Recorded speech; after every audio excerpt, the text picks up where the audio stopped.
My name is Bob Engler, and I'm the mayor here in the city of Thousand Oaks. And I wanted to welcome you all to this 911 emergencies in the 805. A lot of numbers, but it's a very important and appropriate thing that we do now to take some time and think about what we need to do to be prepared for any emergencies. If you are from Ventura County, you know that this area has more than its fair share of emergencies. Today, in partnership with Assemblymember Jackie Irwin and the City of Thousand Oaks, we're proud to offer this event to the community to be better prepared for the next events. I mentioned that this event is in partnership with Assemblymember Irwin. In Thousand Oaks, we just know her as Jackie. She was on our council for 10 years and has served as our assembly member for the past 4 terms. And with that, I would like to introduce you all to our friend, Jackie.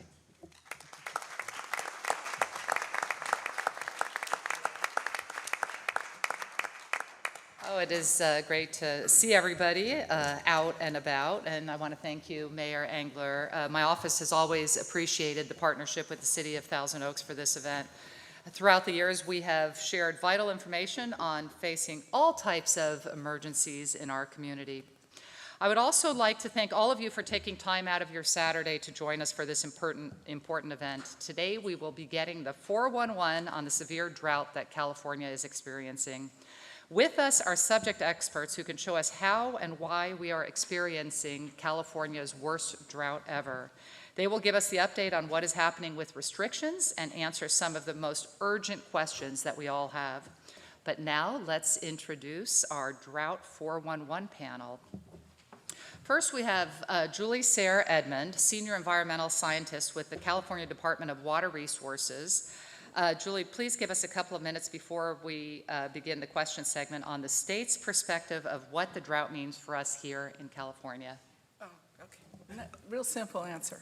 So I actually specialize in urban landscaping, water use efficiency, so some of this is a little outside my expert area, but California is facing an unprecedented drought because we've basically lost a whole year's worth of rain and snow in the last 3 years because our precipitation was so low. And our population is nearly 40 million around there, so we have one of the most important agriculture economies and businesses in the world. So there's a lot of demands on our water, and the climate is changing. It's getting warmer and drier. We're not getting the snowfall that we normally get which runs off. Our soil moisture is dry. So we have a lot of issues to face, and I think we could do it together. We can solve them. It might take some changes, but we can solve them. Thank you, Julie. Dan Drugan is the Manager of Resources for the Callegas Water District. I recently toured with Callegas and learned a lot about who provides our water. Dan, can you tell us about the vital information Callegas is relaying to its customers about this drought? Yes, it's really simple, and the message is that there are not enough supplies to meet projected demands this year. I think it's really great that we have someone from the Department of Water Resources here because they are the operator of the State Water Project, and that's the imported water supply that our communities in the Conejo Valley and the Simi Valley area heavily depend on. So the key takeaway here for the folks in the room is that there are not enough supplies to meet normal demands. That's the reason why we have mandatory conservation right now in our surface areas. All right, thank you, Dan. And now I would like to introduce you to the General Manager for the Las Virgenes Municipal Water District, Dave Pedersen. Dave, could you please tell us about the top priorities for Las Virgenes? Thank you, Jackie. Good morning, everyone. So I'm technically representing the 818, but we're close partners with the 805, so thank you for including me. So our district, Las Virgenes, we serve the westernmost part of LA County, and we abut against Thousand Oaks and Ventura County, and I'll share we have the same restrictions and challenges that you all have here. So this is a regional issue that we're facing. As Dan explained, we have really a historically low level of water supply from our state water project, and then couple that with the challenge we have in our region that we don't have local water supply. Generally that comes in the form of plentiful groundwater. So we are in our district also on watering restrictions 1 day a week. And so we'll talk more in the program about some of the strategies on how to manage through that. Thank you. Right, thank you, Dave. And then next, Tammy Myers, Conservation Coordinator for California Water Service. Tammy, what can you tell us about California Water Service's response to the drought? Yes, thank you very much. So our response currently right now is really being able to reach out to the community and kind of just do more of a hands-on approach with all of our customers. So we've actively been going out to our residents and being able to assist them with what their concerns are, as well as being able to promote the programs that we have to offer. And that also goes with our commercial customers as well, which I'll be doing a presentation on some of the programs that we have available for our customers. Thank you, Tammy. And now from the Public Works Department of the City of Thousand Oaks, we have Nader Haderi, Deputy Public Works Director and City Engineer. Nader, you've heard everything that has been said so far. Can you tell us anything else about how the city is responding to the drought? Thank you. Yes, and good morning. Yeah, the city is really all hands on deck on this issue. This is one of the most important issues that has faced the city in quite some time. And to that end, we've taken the initial steps we've taken, obviously, is to discontinue the use of fountains, stop turf irrigation on any non-essential turf citywide. We had already done that on our medians about 5 years ago on the previous drought, or 7 years ago actually it was. And in addition, this time, we're taking the additional measures. And in addition, the education and enforcement obviously is the most important thing. We've been putting changeable message board signs out to make people aware of the current water restrictions. We've sent mailers to every home. We've established a robust website, which we wanted to make concise and clear and not have any other information on there. So it's toakswater.org, which is listed there. And that's kind of your one-stop shop for all of your information, frequently asked questions, rebate opportunities, interior use, exterior residential business. So we've tried to build that, and we're adding to it weekly and daily as information comes up, as we see it may be beneficial to the residents and to the businesses in town.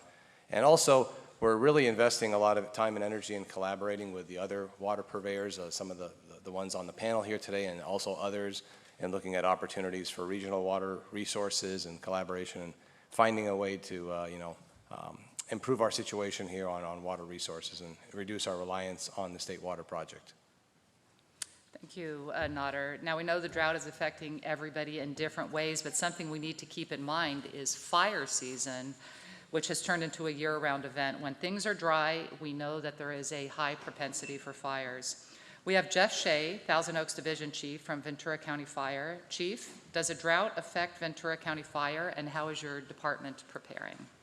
The simple answer is yes. The drought obviously impacts the fire department. Administratively, some things we've done is we're in the process of transitioning at all of our facilities to drought-resistant landscape.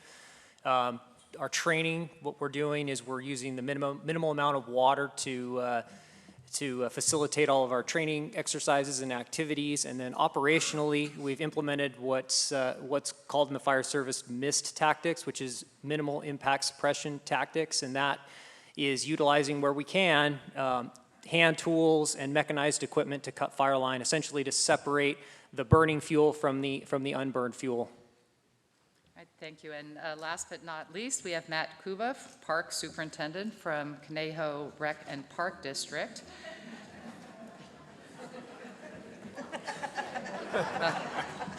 Parks, it's always the fun people at the parks.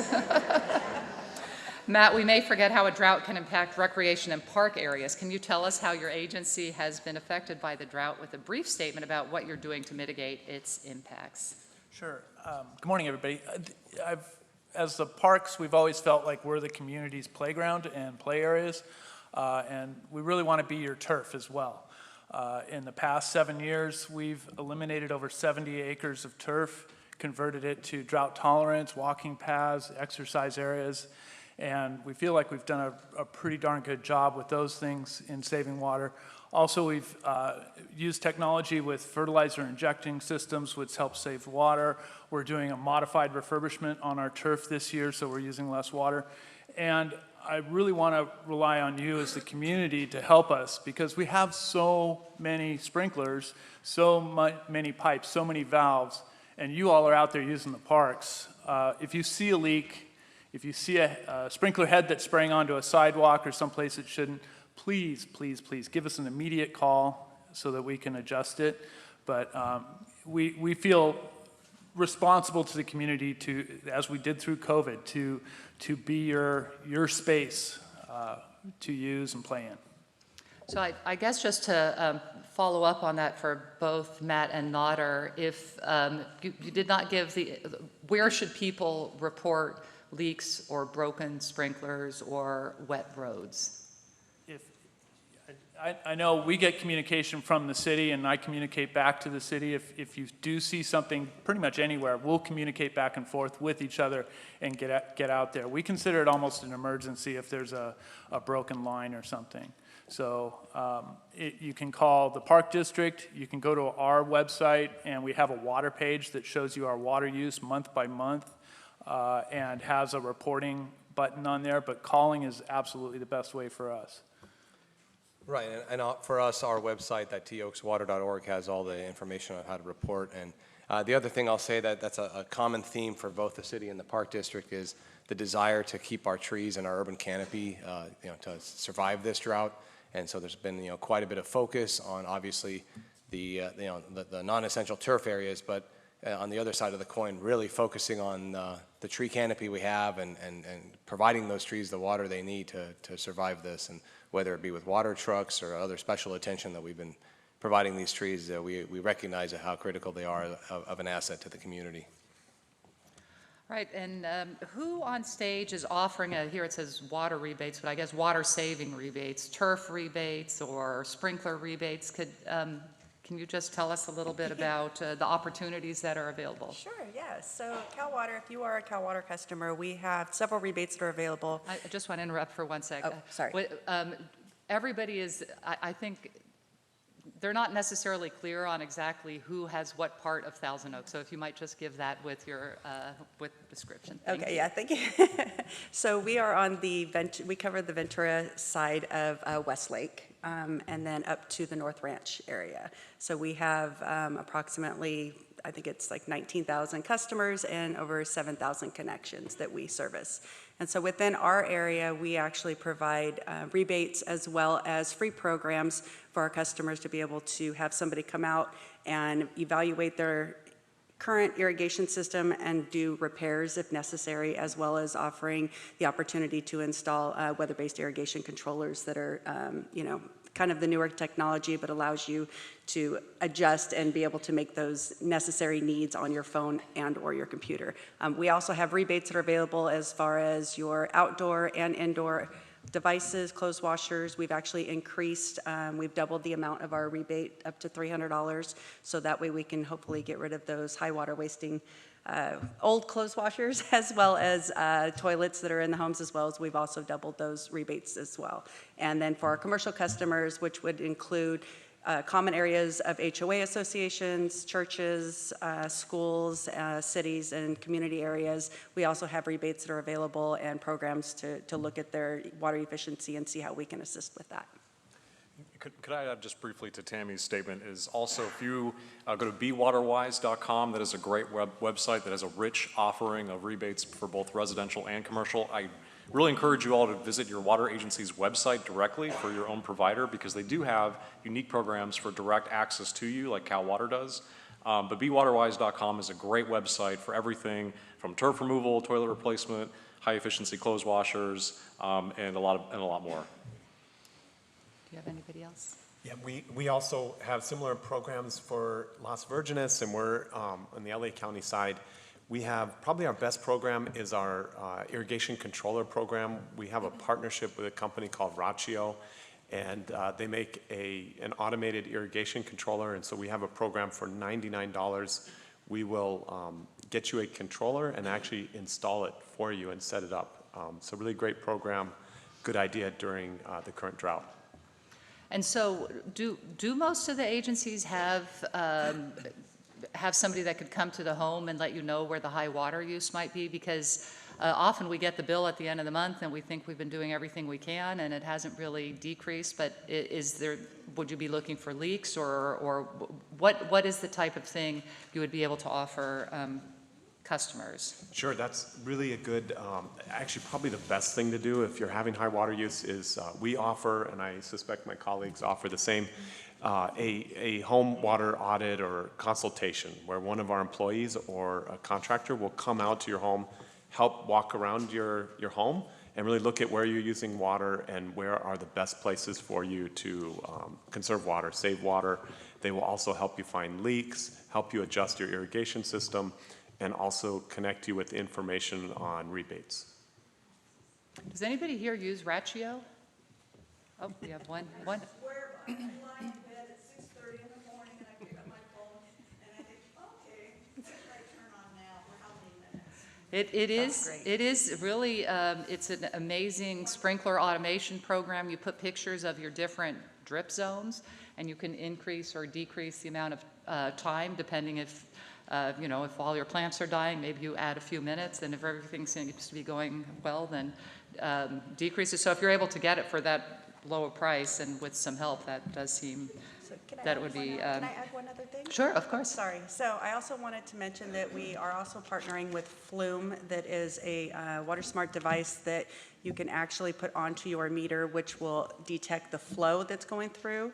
And it will allow you to it gives you notifications on your phone or your computer if there's a usage that may be above what you're normally using. So if you were to go into this data and see that something's running at 3 o'clock in the morning and you have no sprinklers or anything on, it really gives you that insight as to how much water you're using on a real-time basis without it actually being a automated metering infrastructure. So that's available. And actually, I believe that's available throughout all of the Thousand Oaks and Las Virgenes area, so. All right, I just one more question in that area. For a lot of, you're offering the low flow toilets and I guess now we could put the bucket in the shower, but a lot of us have already removed the turf and have already done all that with the last drought. So I saw the headline on the LA Times that we're not conserving as much as we need to, but there are many customers that have already made a lot of these water-saving devices. So I think there's, for many people, a frustration that they've done so much and still are trying to figure out how to reduce their water use more. I want to ask the big question, and Dan or anybody else that can chime in, if you could help kick off the conversation. How does the condition of our local snowpack affect the drought, and who declares a drought emergency? Right, and that's great. And so local snowpack, the snowpack comes from Northern California. And I think about the panel 911 and the 805, and you're getting the 411 on drought. Well, I've got 3 other numbers for you. It's 333. We're in the 3rd consecutive dry year with our Sierra snowpack, and that was precipitated by the driest 3 months that we just had, January through March, in California history. And that has now resulted in the 3rd lowest delivery total from the State Water Project to our agencies in history. This is the worst drought that we've ever had since we started taking water from this system in the 70s. So I think it really speaks to how severe this drought is and that we're prioritizing water for people, not necessarily ornamental landscaping. And so what we need to do together as a community is to get through this event by adhering to the 1-day-a-week watering restriction, doing everything that we can in and around our homes to conserve water. A lot of our agencies are taking targeted approaches by looking at those that are really egregious and excessive over water users to bring their use back to where we need it. And so we're going to continue to do that through the end of the year, because if we don't, the possibility of a no outdoor water use mandate is still very much on the table as soon as this fall. So the best thing that we can do now is come together as a community to conserve water as best we can to make sure that we can maintain the 1-day-a-week watering through the end of the year. All right, and then I have a few random questions, and anybody can just raise your hand or speak up. Does the drought affect the quality of water we get? Yes. Yes, it does. So when you have less flow, you're going to have a lot more constituents, pollutants and minerals and so on. So it will affect the quality. They also, usually if you have a surface water supply, the water probably is very good. But if they have to pull more groundwater, the water quality might be less because of minerals or even pollution, and they have to treat it more, they have to use more chemicals. And then also, when the water is very warm, like you've probably heard of algae warnings in some of the reservoirs that are cyanobacteria, which are a type of algae that it can cause poisonings of dogs and other animals. So it's a complicated thing, but you have to use a lot more chemicals, you use sources you may not normally need, and the water quality is less because it's more the constituents, the pollution, the normal background stuff in water is more concentrated. I presume all the water is still safe to drink. Oh, yeah, it's all treated. It just takes a lot more energy, a lot more chemicals to get it clean for human consumption, because there are minimum standards of all these constituents they can't exceed. So it just takes a lot more work. And, you know, an old, very outdated thing in biology is the solution to pollution is dilution. And it's terrible because that means you can pollute all you want, you just rinse it away. So, but it's basically true. When the water is very concentrated, there's just more stuff in it that has to be removed. All right, I've heard from many of my constituents, I already conserve, what else can I do to help? Does anybody have an answer to that one? That's probably the most common question we get. And, that is usually followed by, it's sort of unfair that everybody have to reduce by the same amount. And so one of the things we've been working hard on is we're really looking at eliminating the wasteful water use. And so for many of you who are here, the fact that you're here, you're engaged, you're probably not wasting water, but we have other customers who are. So we're not looking for all of our customers to reduce by the same amount. We're looking for those who really haven't made the changes that they need to really reduce their water usage. But in terms of what can everybody do, I think really just be more aware and engaged in how you use water. And I'm really happy to hear the Ratio system is helping, but there are a lot of tools now available with technology where you can see in real time how much water you're using, and you can throughout the day kind of know, oh, that's what happened, my irrigation went on, or something was happening at my house and maybe I'm having a leak, and just really be more engaged in how you use water and doing your best to conserve it. Well, if you can fill out the cards, we'll do all the questions after. Yeah, we'll just go through these first, and there's questions over here. Okay, how does the drought severity depend on where I live? So I can probably take a stab at that one. Communities that do not have local supplies, and give you an example, like Las Virgenes, very limited in that ability. Also the Conejo Valley, Greater Conejo Valley, Thousand Oaks, Simi Valley areas depend really heavily on State Water Project supplies. So in a very dry drought year with our Sierra snowpack, the communities that rely on State Water Project supplies are a little worse off than those communities that have more ample local water supplies. And so we contrast that with our neighbors, right? In Southern California, the other counties that aren't really facing the same restrictions, like San Diego, Orange County, they also have other supplies that they can draw on, as well as the Colorado River. Now, the Colorado River supply, as we know, is just as a precarious situation as the state water supplies. So long-term, we have to think about other solutions for Southern California outside of our drought-stressed imported watersheds. So long-term solutions ahead. All right, and what happens if I do not follow the water mandates that my water district has imposed? Of course you point to me. I think that you are taking the harshest So steps. We have to have enforcement, and it's not something that we like to do as water agencies. Our job is to provide service, and that's what we try to do. But it is part of drought is that we do not have enough water supply for everybody. And when that happens, we need to be sure that everybody does their part. And I'll tell you, most everybody is indeed doing their part, but we do have customers who haven't quite gotten the message and need a little bit of extra push. And so we do all have enforcement.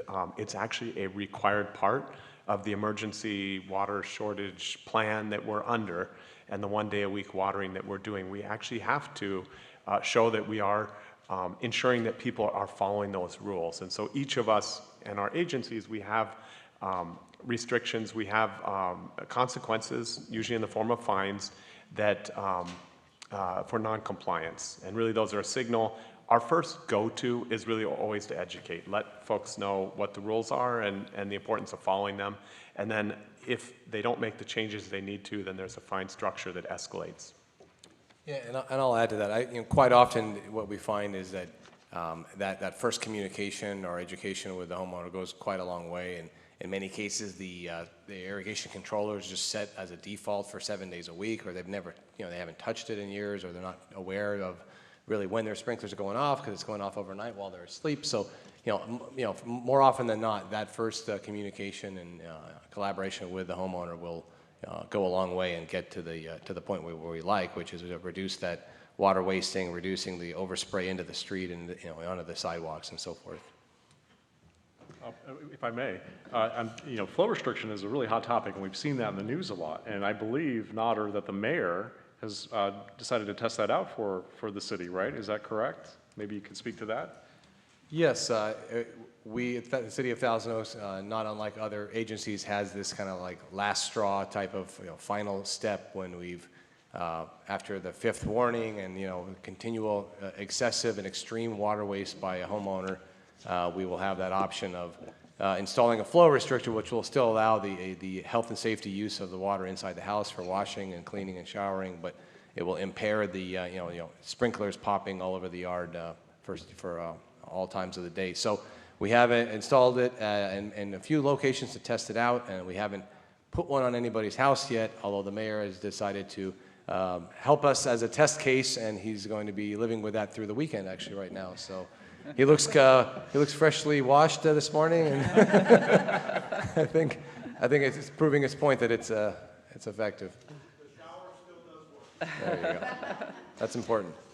All right, we're going to go a little more rapid fire because we've got a lot of interest here. So the first, we have when will the drought be over, and does climate change play a part in our current situation and the future of our communities? Maybe I'll take a stab at that one really quick.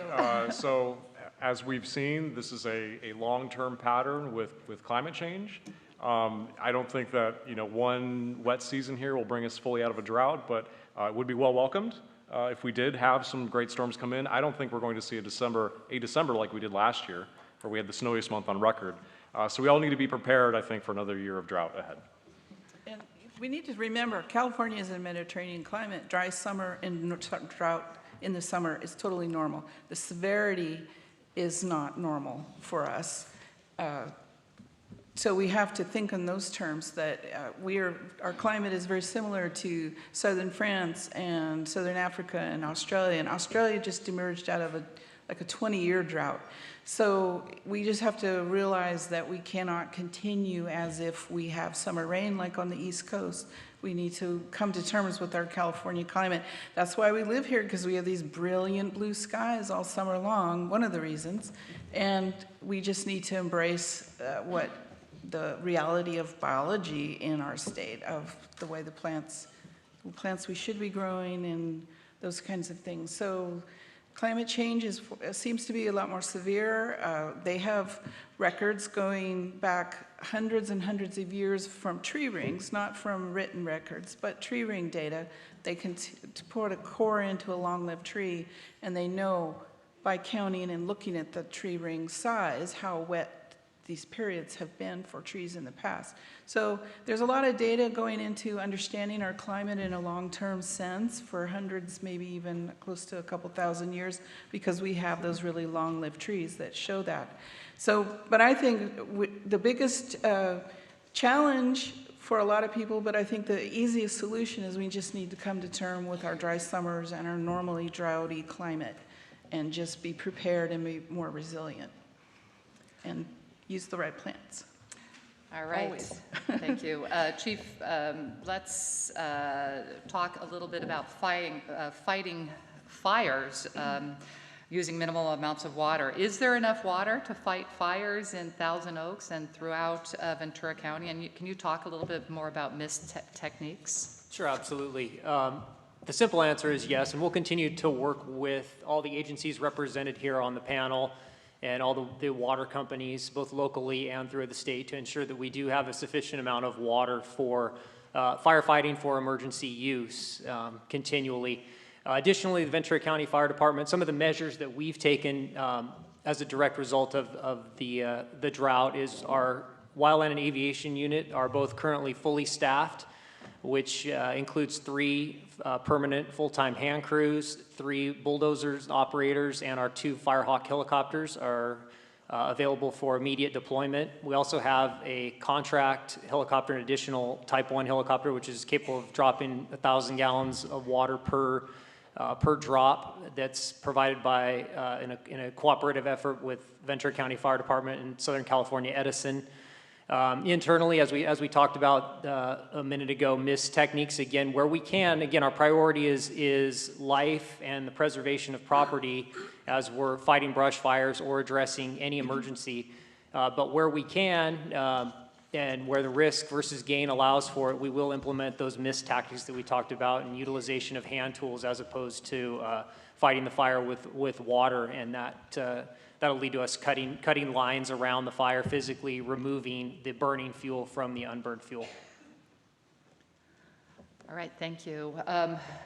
Well, I have what is the federal, state, and local government doing in response to the drought and CAL FIRE preparedness and resources, but it seems like we've covered a lot of that. I don't know if anybody wants to add anything on that. Well, the state budget has included a couple $2 billion in drought response and resiliency projects to help communities all over California. There's still communities in California that have been so short of water that they almost live in a third world situation where water has to be trucked in or it's polluted. And so there's a lot of money going into that, but there's also a lot of effort into planning and getting people ready. And there's water shortage contingency planning being done by all the water suppliers. There's a whole program of county and rural drought relief where they go in and have come in to these regions and help people figure out how to plan and how to solve solutions on a local level. So there's a lot going on. A lot of infrastructure projects are happening. Maybe not as noticeable as building a new dam for a new giant reservoir, but a lot of groundwater storage. Groundwater, we have about 50 million acre feet of surface water storage in California, but they estimate groundwater could be something like 800 billion, or million, I'm sorry. So the groundwater and getting water back into the ground is hugely important all over California, even in rural, both in rural and in built up areas. So thinking of getting water back into the ground, it could be as simple as somebody redirecting the water off the roof into their garden instead of straight out to the street. So it soaks into the ground and moves into the waterways naturally and slowly, to big flood, what they call flood-mar, managed aquifer recharge. So there'll be areas where they, farmland or other unused, unpaved areas where they collect water and let it soak in and recharge the aquifers. So there's a lot of work going on. Canal linings and recycling water plants are being built, and all kinds of things are happening. So it's not that just because there's no giant reservoirs being built right now, that's not that the state is, or even in many locals, or we're doing a lot of work on very different kinds of projects to augment supply and to secure supply for long term. So I get this, just to kind of continue on that. Ventura County has been very good over the last number of years at receiving grants to increase water supply. So there's been an incredible amount of work done on, first, even if you look at our wastewater plant, cleaning water, using recycled water. In Thousand Oaks, they're looking at groundwater desalinization. And those projects are going on all over Ventura County, and we really have decreased our complete dependence on the State Water Project when we are able to do those projects. But I often get questions of why don't we do ocean desal, or why don't we build more storage? And I will. My quick answer is always, we want to make sure also that we keep the water prices as low as possible. So you have to do everything that's low-hanging fruit first. So water recycling is really the cheapest thing, and groundwater desal is cheaper. Once you talk about ocean desal, there's a very, very high energy usage with that. But maybe you could, a little bit more in depth, why are we not doing or any of you, why are we not doing ocean desal, for instance, in Ventura County? We're doing some good water purification projects. And go a little bit more into the reservoirs, because that's a big point of contention. I think the sites is kind of moving, sites is sort of moving along, but I think it would be good to clarify that for people that are sitting here. So desal is very expensive, as you said, to run. Energy-wise, it takes complicated technology to pull salt out of water. It takes a lot of energy.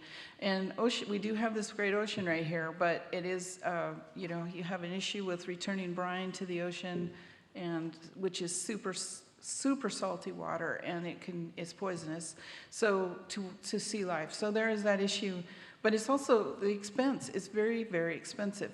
Saving water that we already have, that we're wasting, I don't mean doing without, but just saving water that we would normally be in our average way of doing things, we waste a lot of water and a lot of energy that's already put into that water. So it may not be feasible in most places, plus the topography, you can use it maybe on communities right on the coast, but it's really hard to get it pumped inland because you got to pump it over mountains, which only increases the energy cost.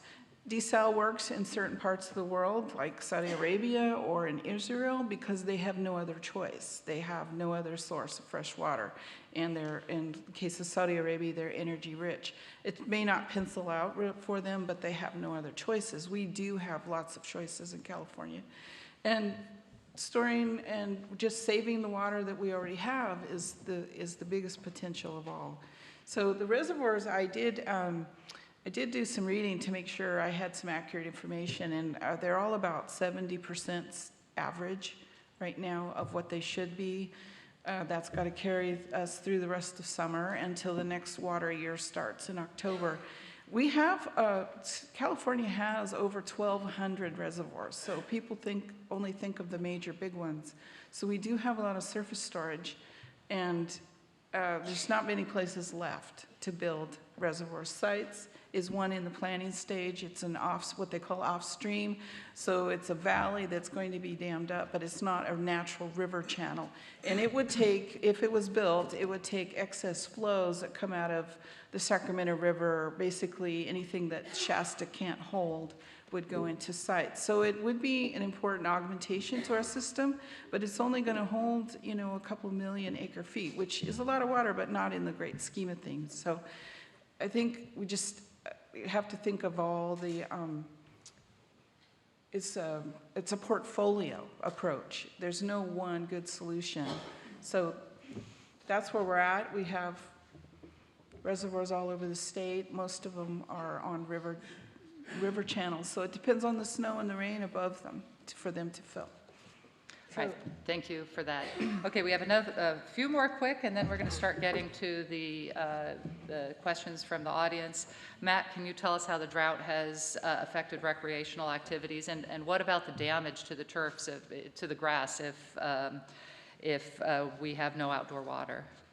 Well, if any of you hike, you know that the open space has changed dramatically.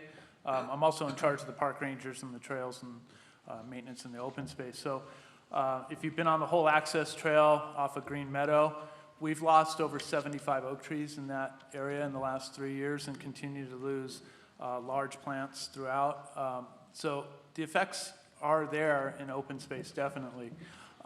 If we go to a zero water situation on the play fields, we consider each one of our play fields to have a value to the community of about $1 million each. We have 54 play fields, soccer fields, baseball fields, et cetera. And to lose those, if the water's shut off, the weeds will still grow. So we're going to have to be out there maintaining it. And so we're debating on what we can do in a zero situation, whether we go through and remove all the heads and the kids play on dirt, or we leave the heads there and we put a couple layers of sand on top of it and let the kids play on sand. We're not sure how it's going to end up, but and then the recovery, we figure would be $250,000 to $500,000 a field. So if we get to a zero situation, it's gonna be really, really tough. All right. Nodder, what about pool restrictions in Thousand Oaks? Do you see any changes in the future? And then I just also, I had, the restriction is you're supposed to be covering your pool. I had a neighbor tell me if you cover the pool, it gets really warm, and then the evaporation is quicker when you take the cover off. So what was the decision, how was the decision made to recommend pool covering?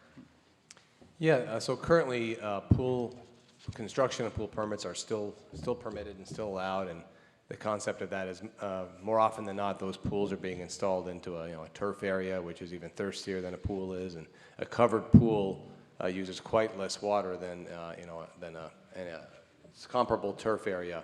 An uncovered pool, however, uses just about as much water as turf, so that's why it is critical to cover the pool. You really, not only are you saving water, but you're saving yourself quite a bit of money in your monthly water bill and having to kind of continue to refill the pool every week to maintain that level. So that's the current concept and where things are.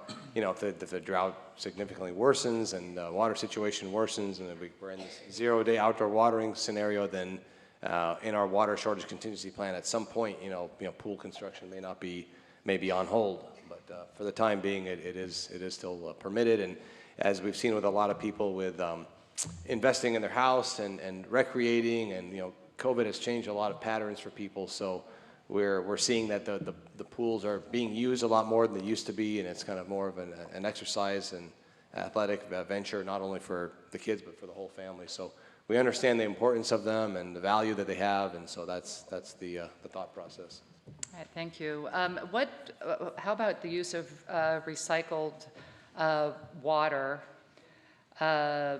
potable to reclaimed irrigation? Where is it and who can use it? I know we have some play fields. I see a lot of areas in Calabasas that are using recycled water. Right, so maybe I'll start, maybe Dave can come in after me, but one of the things that we're looking at, because the drought has been so severe, is how can we truck in recycled water, if needed, to certain areas that the city is currently irrigating with potable water. We could probably certainly look into that with our parks districts as well, but that is the challenge, right, is its geography. So where does the recycled water exist, right? And for the community here in Thousand Oaks, all of that goes downstream to the Hill Canyon wastewater plant, and then after that goes to Camarosa Water District. So very limited, right, in your ability to serve recycled water. I know Las Virgenes, our neighboring agency, does have a very robust recycled water system that they're currently using to irrigate areas. Dave, do you want to comment on that? Sure. We're fortunate. We were early adopters in recycling. We started in the 70s, and so most of our communities have, dual piping. We have the potable water system and the recycled water system. All of our parks, our green belts, our HOA common areas, cemeteries, and schools are pretty much all on recycled water. But recycled water, of course, is still available, but it comes also with some limitations as well. We don't have an unlimited supply of recycled water. That water is really the product of the wastewater that came from inside all of your homes. And so we are also needing to conserve recycled water. Not quite to the same extent as potable water, but we're also needing to not waste recycled water. It is a great resource for us. It has helped a lot in keeping a lot of our parks, especially green for now. We do have times in the summer where actually recycled water, we actually use every single drop, and we actually have to supplement the system with potable water. And so we are calling on our customers that use recycled water to be efficient, eliminate waste as well. I should mention too, we have a joint powers authority, and so we have a partner, the Triumphal Water and Sanitation District, that is in the 805, and they also purvey recycled water in the community here. The most common question we get on recycled water is, can I get recycled water piped to my house? And everybody, and I think everybody thinks, well, that's going to be the panacea, so I can keep everything green. It really isn't, unfortunately. And the challenge there is really more of a public health one, in that recycled water and potable water, there's really strict regulations about keeping those two systems separate. And so it's generally not practical to try to plumb an existing house and retrofit it so that it gets recycled water. So our recycled water is really being used for our larger areas like our schools and our parks and our cemeteries. Thank you. And here in Thousand Oaks, I think Triumphal Park and North Ranch Park are fed with recycled water right now. And so the cities, as Dan mentioned, the city's Hill Canyon treatment plant, which treats 8 million gallons a day of wastewater from the community of Thousand Oaks, from the majority of Thousand Oaks. That water is currently already being recycled and being reused downstream by the Camarosa Water District, which is offsetting their need to otherwise, which they otherwise would need to purchase potable water. So regionally, it is reducing the demand of potable water and has been for several years. We've had a partnership with them, and as Dan mentioned, that's so far down the grade, that's in the Santa Rosa Valley. So trying to deliver that water back up into like Thousand Oaks would be quite impractical and costly, and it's already being recycled. All right, we'll try to go through these additional questions rapidly. We have a question about trees, outside trees that nobody wants to die. So what is the best way to keep those, how do we make sure that our mature trees are getting enough water? Yeah, maybe I'll quickly start on that one. I mean, yeah, the trees, and as we alluded to earlier, they're quite a critical asset. They keep the heat island effect. They provide shade and cooling for the community, and they obviously they're a signature of these communities that we all live in. So keeping them alive is critical. Hand watering is permitted in addition to your normal how many days per week that your water agency allows. And for the most part, the established and climate suitable trees, such as the oak trees in town here, don't require 7 days a week of watering or any of that. So they do require some water, but and although some of them on the hillsides don't require really any because they've been there for hundreds of years, but the ones you have in your house will survive with limited watering as long as you keep an eye on them and provide the watering. There is some calculations you can make depending on the diameter of the tree and how many gallons a week it needs, so you can look up those resources and augment the other watering that the tree's normally getting with your irrigation system with some hand watering. And go to the Master Gardeners or look at bewaterwise.com. There's a lot of tips on how to retrofit an irrigation system so you can put a dripper line or soaker hoses or something. Trees that have been growing in lawn are usually shallow rooted, and they need to learn how to put their roots down to deep water. So you need to start watering them differently. If you're not watering the grass, but the trees still need water, you need to water the tree. Not near the trunk unless it's a very young tree. You need to water out towards the drip line and beyond where the roots are. So I would recommend you going to these reputable sources like the Master Gardeners. I'm a Master Gardener too. And in a northern county, or bewaterwise.com, or some other really good reputable sources from agencies and education institutions that will give you some really good information. Some of the better irrigation manufacturers have stepped up into creating resources on their websites to show people how to design for irrigation for trees.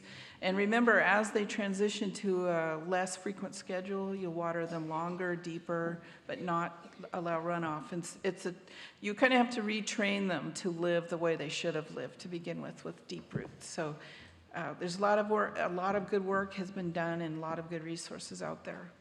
What did you say? You said something about hose. Oh, well, dripper line irrigation, which is a semi-rigid tubing with the emitters already built into it in the manufacturing plant. And all the manufacturers, Rainbird and Hunter and Toro and other brands have that. And the emitters are already in the tubing, and it's spaced at 12 or 18, 24 inches apart. And you can get an adapter. You can plug off all your sprinklers to your lawn, and except one or two, and adapt it with a little screw-in adapter, and then tubing connects to your lawn sprinkler in-ground system, and you can irrigate the tree. You just run it around in the drip line area of the tree. I just want to, maybe you can ask after. Yeah, because we need to that's make a sure. complicated Yeah. one, but the Master Gardener should be able to help Yeah, you the too. Master Gardeners will be coming here at 11:45, so hopefully they can give you a thorough answer on that. I have a couple of questions on right now. The water restriction is 15 minutes on the weekend per drip station. Why not allow 9 minutes and 6 minutes was the question, or what, some other way to divide it so you're watering twice a week. Do any of the water agencies have answers for that? Maybe I'll start.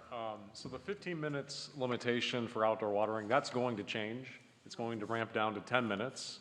And the reason for that is so that we align with Metropolitan Water District's requirement for what that 1 day a week mandate should be. We all need to be very efficient with that 1 day a week of watering.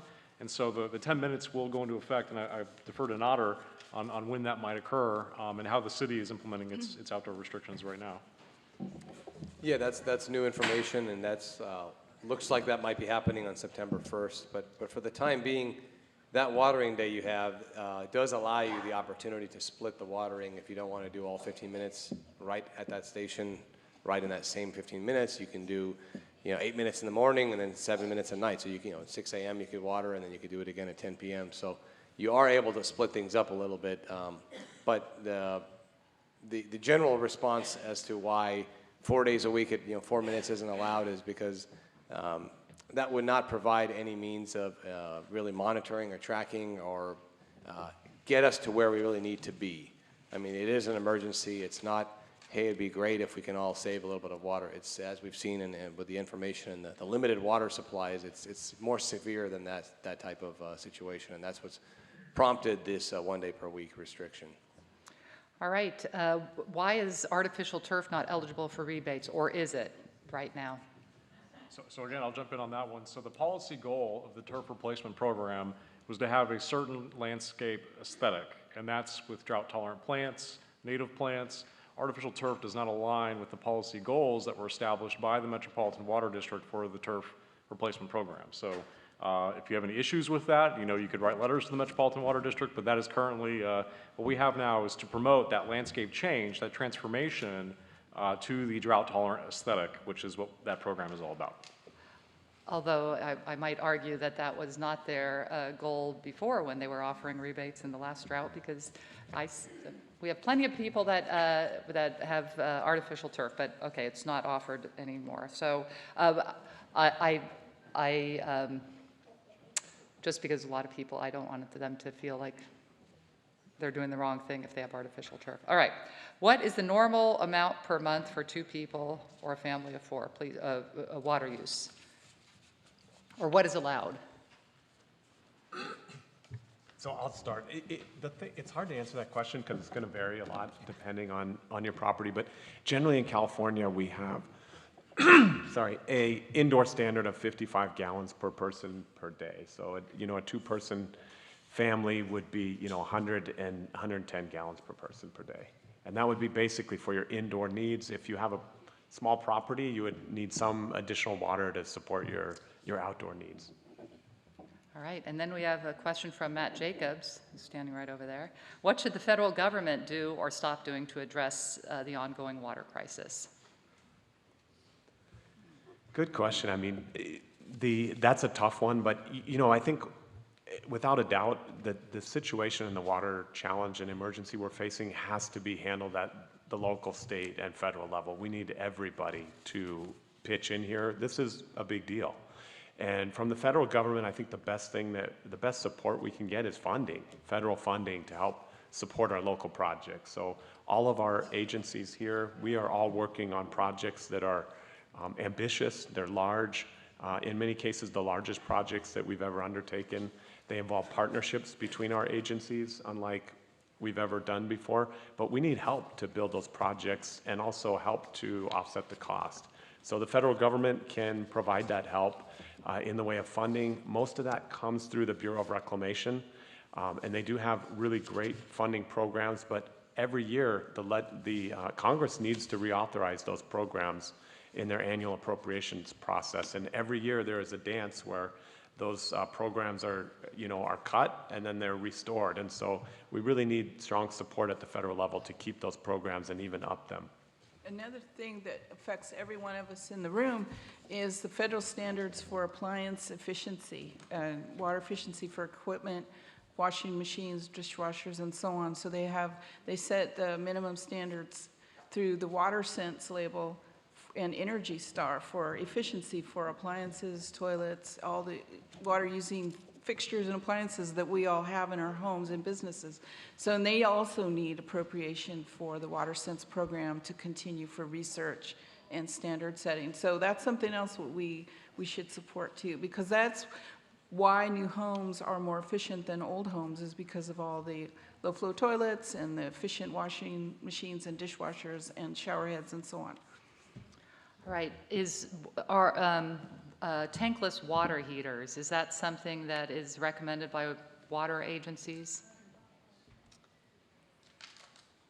So I don't have a lot of knowledge on tankless water heaters, and we do not offer a rebate at this time. I guess the but- question is does it make enough of a difference that you offer a rebate on that? Yeah, we do not offer, at this time, we do not offer a I rebate. think they're better for saving energy rather than water, because Okay. it's on demand, you heat the water you need, and then you're done, rather than having a tank sitting there hot all the time, 24/7.